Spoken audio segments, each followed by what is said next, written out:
E chegamos pro review do 5º episódio da Roda do Tempo.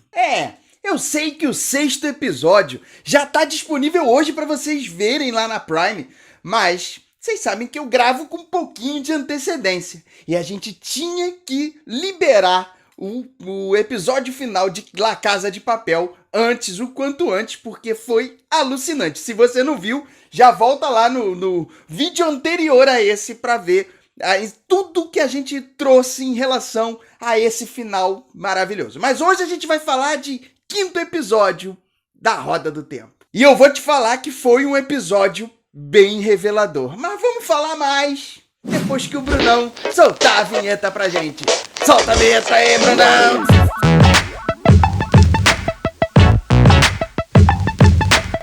Fala, meus amigos do canal Séries em Série, eu sou o Vinícius Saboia e hoje a gente chega para falar do 5º episódio da Roda do Tempo da Amazon Prime Video. E antes desse review completo, eu já vou pedir para você deixar o like aqui nesse vídeo para engajar bastante ele, para que mais pessoas tenham acesso a esse vídeo da Roda do Tempo, já que é uma série que tá dando o que falar, e também para você se inscrever aqui no nosso canal, porque toda semana a gente traz dicas tops de séries e filmes, reviews, entretenimento, fofocas, tudo aqui no Séries em Série. Você não vai ficar de fora dessa, né? E como hoje a gente tá falando de um review, de um 5º episódio que lançou na semana passada, esse é um vídeo que vai conter spoilers. Se você não gosta de spoiler, vai lá, assiste esse 5º episódio, depois você volta aqui para que a gente possa teorizar mais em relação a essa série maravilhosa, que ainda tem o 6º, 7º, 8º episódios aí pela frente, fora as próximas temporadas que ainda vão surgir da Roda do Tempo. Mas vamos lá falar um pouquinho mais desse 5º episódio, um review completo. O 5º episódio segue na saga dos personagens das Aes Sedai, dos jovens, em busca de descobrir quem é o verdadeiro dragão. E esse 5º episódio revela bastante coisa em relação aos próprios jovens que estão ali a caminho da Torre Branca e também em relação à história que ficou, que terminou com relação ao 4º episódio, em relação ao Guardião e às Aes Sedai. Ou seja, como que funciona mais a fundo essa ligação entre eles. E apesar de Kirene estar morta, Stepin, ele começa a criar algumas dúvidas em relação à cabeça dele, principalmente em relação à própria superação sobre a morte da Kirene ali, já que ele é o guardião, ele era o guardião dela e ela acabou morrendo antes dele, já que a história acaba nos revelando que geralmente os guardiões acabam morrendo antes das suas Aes Sedai que eles defendem ali. E são exatamente essas dúvidas que começam a pairar ali na cabeça do Stepin, que começa a esclarecer pra gente mais um pouquinho do que é essa ligação entre o Guardião e a sua Aes Sedai. Inclusive, ele começa a ter muitas dúvidas em relação à própria vida dele a partir daquele momento, já que o Guardião ele se doa por completo em relação às suas Aes Sedai e ele, como perdeu ela, a dúvida é se ele encontra uma nova Aes Sedai, que é bem difícil para estabelecer todo um novo relacionamento ali entre o Guardião e a sua Aes Sedai, e ele acaba o Guardião acaba tendo que decidir entre buscar um novo caminho ou o inevitável, a morte.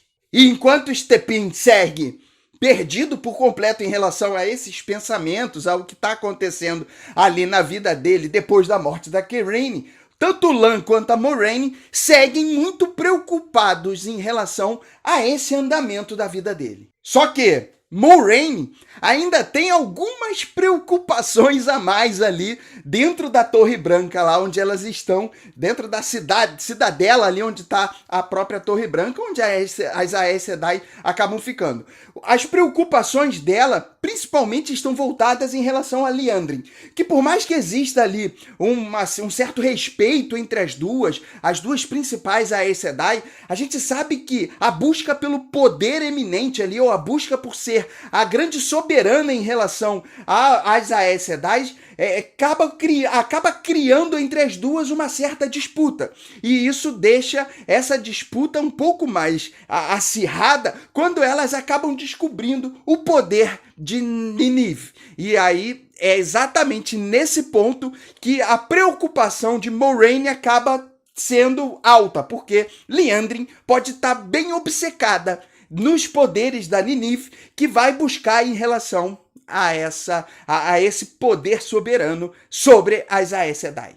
Enquanto isso, Mat e Rand conseguem chegar a Tar Valon, ali na cidadela em relação à Torre Branca. Só que eles não vão direto em busca das Aes Sedai ali. Eles chegam, se hospedam dentro de uma pousadinha na cidade para passar essa primeira noite, até porque a condição do Mat acaba piorando bastante desde a última viagem deles, desde que aconteceu lá no 4º episódio. Eles até contam com a ajuda de Loial, que é um ogro ali que vive na cidade e que acaba encontrando com eles, e da própria Nynaeve, que acaba encontrando também com eles ali na cidadela, e ela acaba tentando dar uma ajuda em relação ao Mat, já que ela tem um grande poder de cura ali que ela acaba descobrindo no 4º episódio. Só que a preocupação com eles só aumenta e eles decidem cada vez mais evitar essa busca das Aes Sedai, de buscar a Moiraine. Principalmente quando eles sabem, vêm a saber que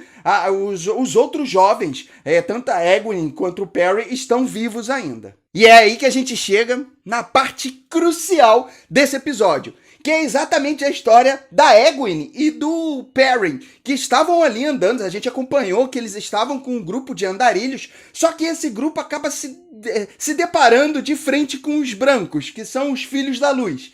E nesse momento, mesmo com a tentativa de fuga dos dois, eles acabam sendo capturados e torturados pelo chefe dos Filhos da Luz lá, o líder dos Filhos da Luz, o Valda.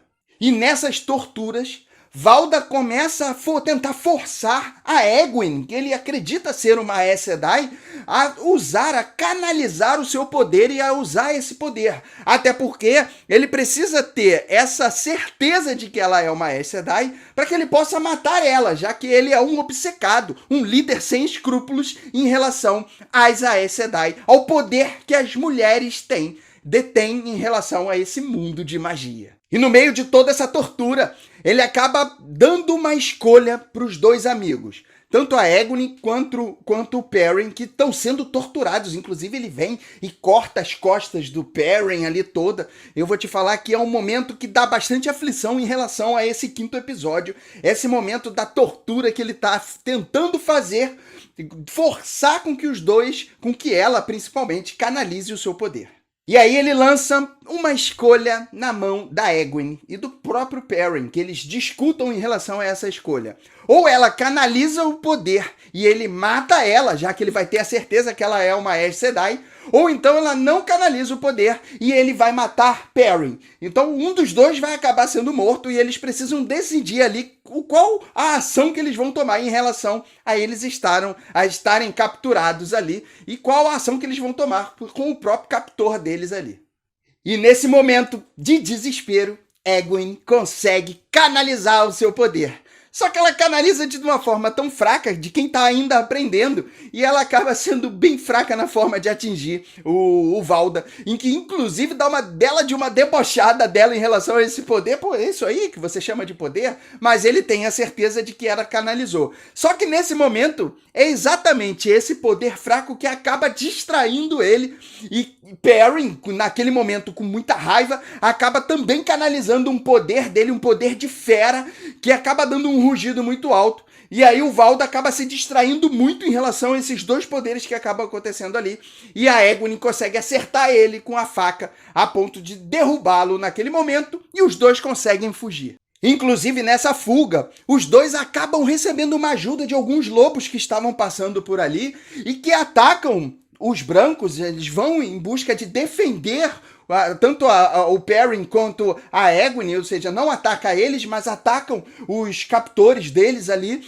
E fica uma pergunta no ar sobre que tipo de fera o Perrin conseguiu canalizar em relação a esse poder. Um lobisomem ou alguma outra fera que toma conta ou que é um líder principal ali, o líder alfa dos lobos ou de algumas outros tipos de fera, isso acaba ficando no ar que a gente vai descobrir para os próximos episódios. Esse acaba sendo o clímax alto desse episódio, toda essa fuga da Egwene com o Perrin, e aí o episódio acaba nos preparando, o finalzinho dele acaba sendo uma preparação para o 6º episódio, quando traz a nova jornada de Stepin, que ainda está ali naquela busca em relação ao que vai acontecer com a vida dele, e ele acaba indo nessa jornada atrás do túmulo da Kirine, aonde ele acaba buscando entender, pega ela e acaba indo de encontro a esse túmulo para buscar,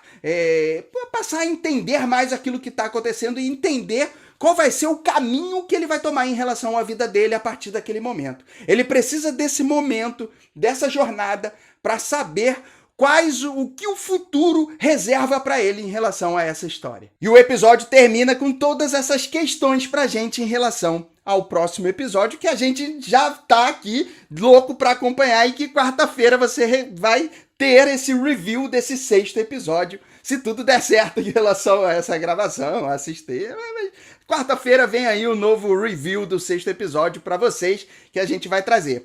Uma coisa muito bacana que eu gostei muito nesse 5º episódio, na verdade a Roda do Tempo tem trazido bastante nisso e a Prime já tem uma prática em relação a esses raios-x que ele acaba trazendo, é que durante o episódio você tem a opção de ir clicando ali no raio-x dos personagens e também traz algumas informações ali em relação ao que o livro traz pra gente, conta pra gente da história. Ou seja, você consegue fazer uma comparação ou ter revelações a mais daquilo que o livro conta com aquilo que a história está falando ali pra gente nessa adaptação em audiovisual. Então, tudo isso está muito ligado entre essas histórias que faz com que você tenha tudo de forma muito explicativa e que faça com que a história possa nos trazer mais ação do que muitas explicações. Então, se você ainda não viu, vale bastante a pena, durante o episódio que você está transcorrendo em assistir, ir clicando na tela ou no seu videogame e apertando o botão e lendo as descrições e algumas das explicações em relação a cada uma das cenas.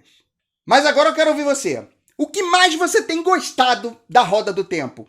O que essa história tá te conquistando em relação aos episódios ou o que tem passado com os personagens ali que tá te prendendo dentro dessa história? Coloca aqui nos comentários tudo que você tem achado até agora, já passamos da metade dessa série, e o que você tem de expectativas para os próximos episódios, quais são as suas teorias do que vai acontecer, de quem é o dragão, o que tá acontecendo nessa história, se você já leu o livro.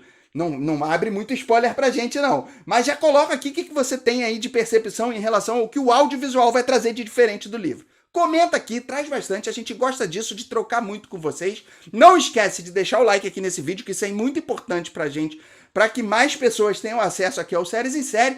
E compartilha esse vídeo com seus amigos. Fala pra eles se inscreverem aqui. A gente tá com uma meta muito arrojada de chegar a 5.000 inscritos até o final do ano. E enquanto isso não acontece, vai lá assistir esses vídeos que estão aqui, já que são séries tops, com dicas muito tops para vocês colocarem na lista de vocês. E a gente se encontra já no próximo vídeo. Um grande beijo. Fui!